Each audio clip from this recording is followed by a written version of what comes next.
Chapter 5. Sources of Morality. Zechariah chapter 4, verses 1 to 14. And the angel that talked with me came again and waked me, as a man that is wakened out of his sleep, and said unto me, What seest thou?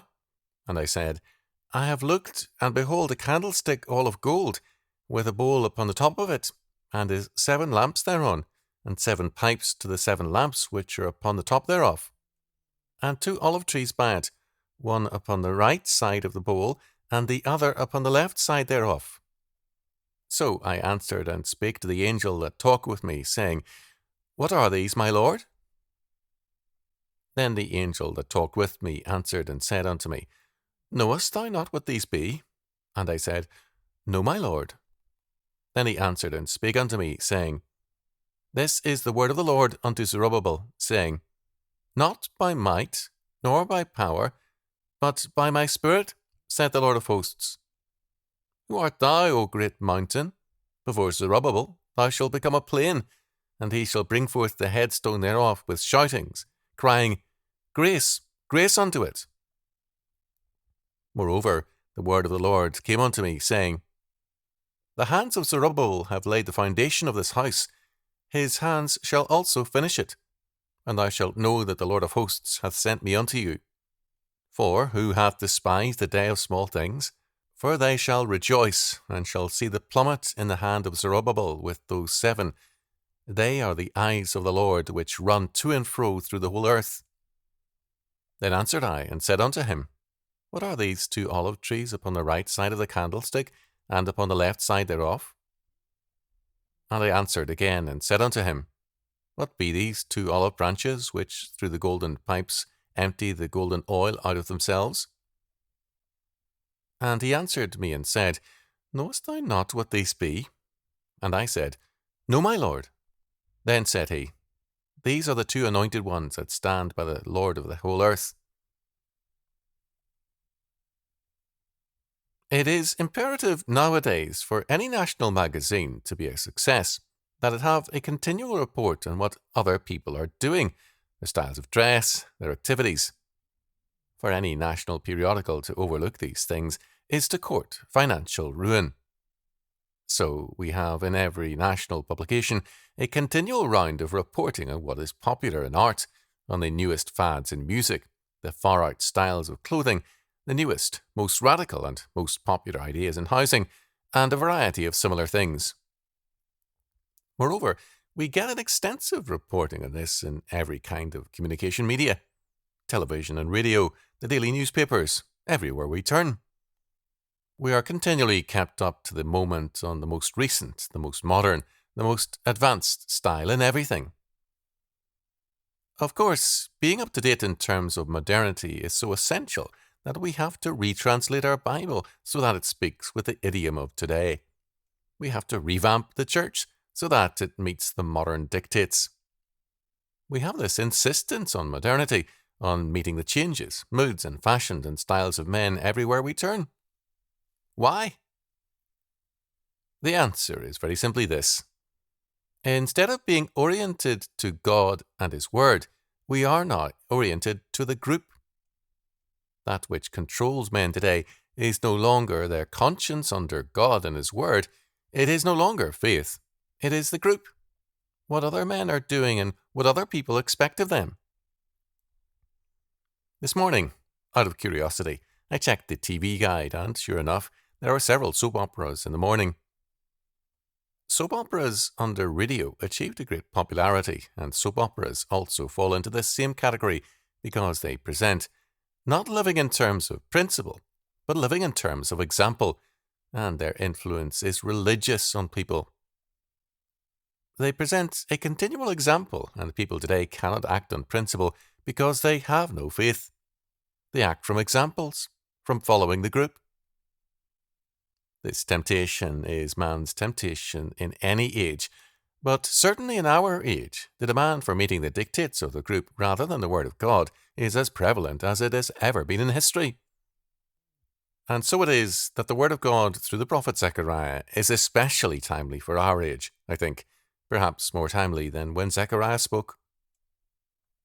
It was a time of discouragement. The people were led by Zerubbabel, a prince of the house of David, and by Joshua the high priest. Thus, they had godly leadership in church and state.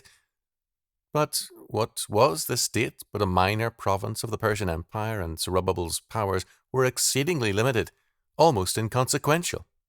And Joshua the high priest, having a limited flock of some 40,000 people, many of whom were opportunists and time servers and hypocrites, had really a relatively small flock. The foundation had been laid for the temple, but they didn't have a building. It seemed, indeed, as though nothing could be more insignificant than the work of Zerubbabel and Joshua as they stood surrounded by a world of evil and at evil in their own midst. The discouragement was very great.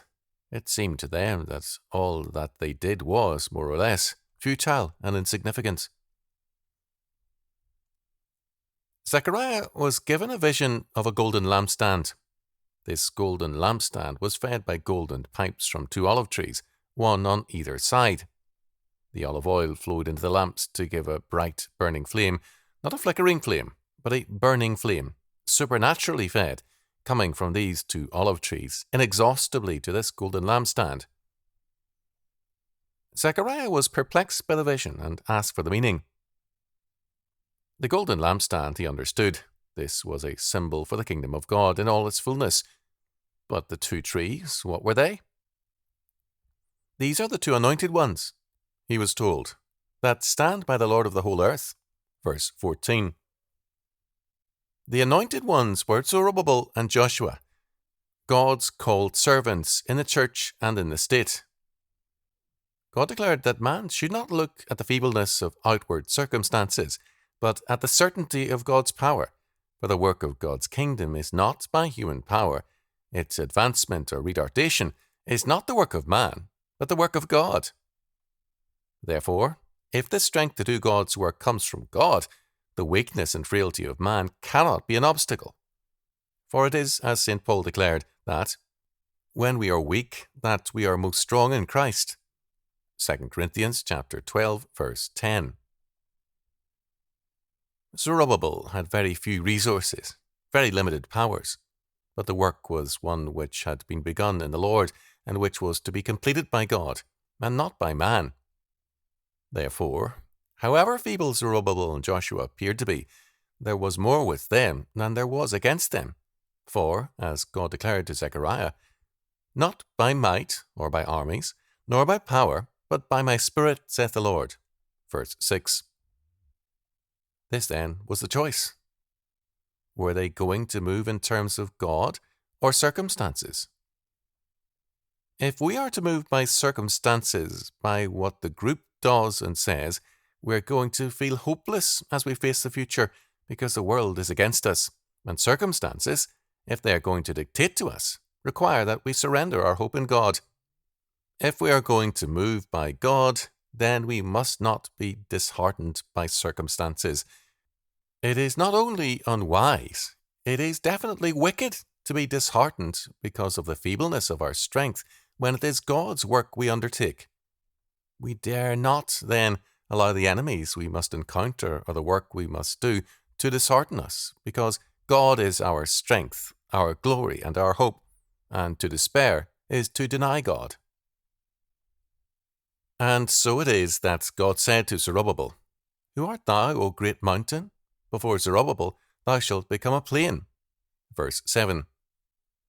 Who art thou, O great mountain, O great obstacle, enemy, hindrance to God's servants?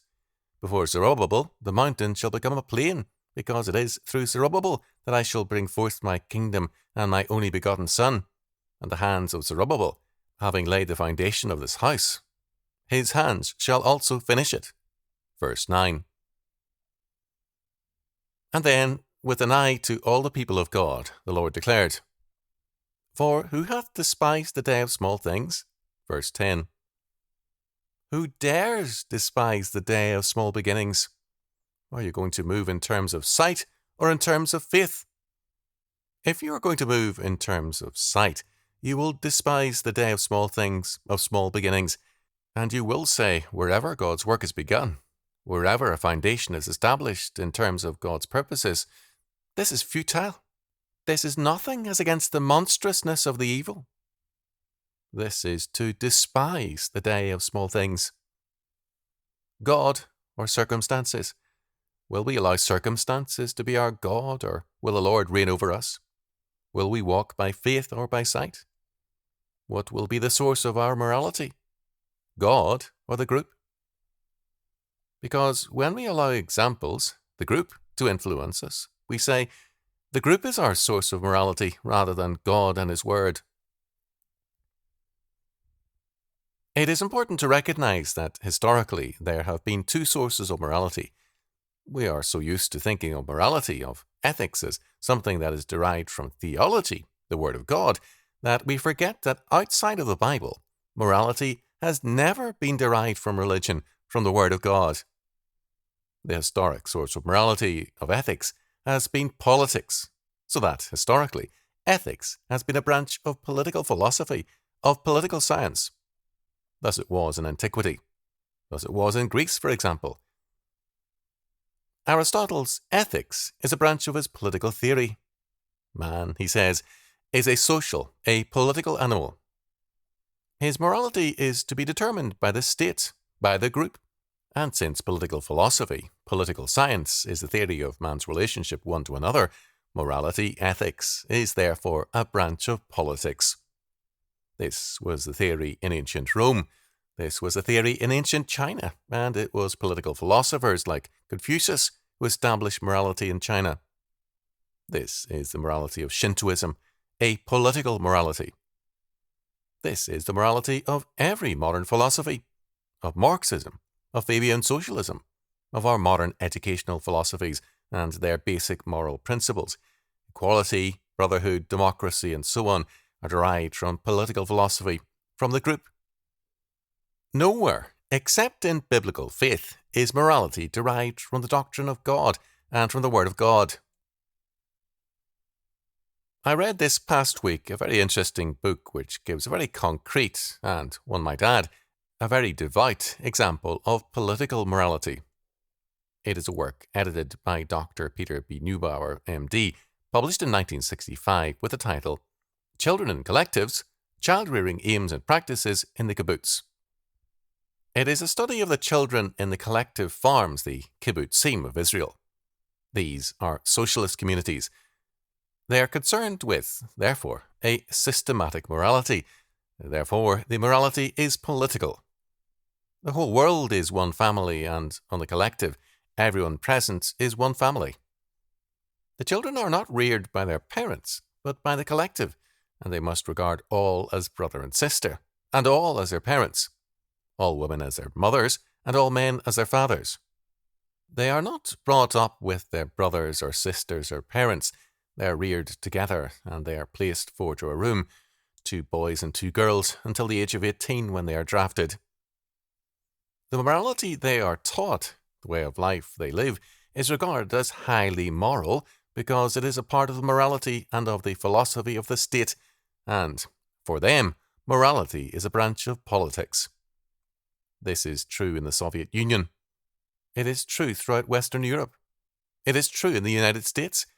Only we haven't gone quite as far in applying it, but it is the basic philosophy of our schools. Morality is a branch of political science, of political philosophy. Many people who, in theory, disagree with this, who are shocked when you tell them about the life in a kibbutz, are nonetheless guilty of the same kind of faith, the same kind of morality, because their life, their morality, is basically derived from the group. They look around them and their whole principle is one of, what is the group doing? And how big a group can we get for our cause? Someone recently who claimed to be a Christian and a conservative was belligerently insistent that nothing could be done for the conservative cause or for the Christian cause unless you lined up millions. In other words, all power is in the group and none in God. The word of the Lord to Zechariah, to Israel, and to us remains the same. This is the word of the Lord unto Zerubbabel, not by might, or by armies, or by numbers, nor by power, but by my Spirit, saith the Lord of hosts. Verse 6. What is the source of our morality?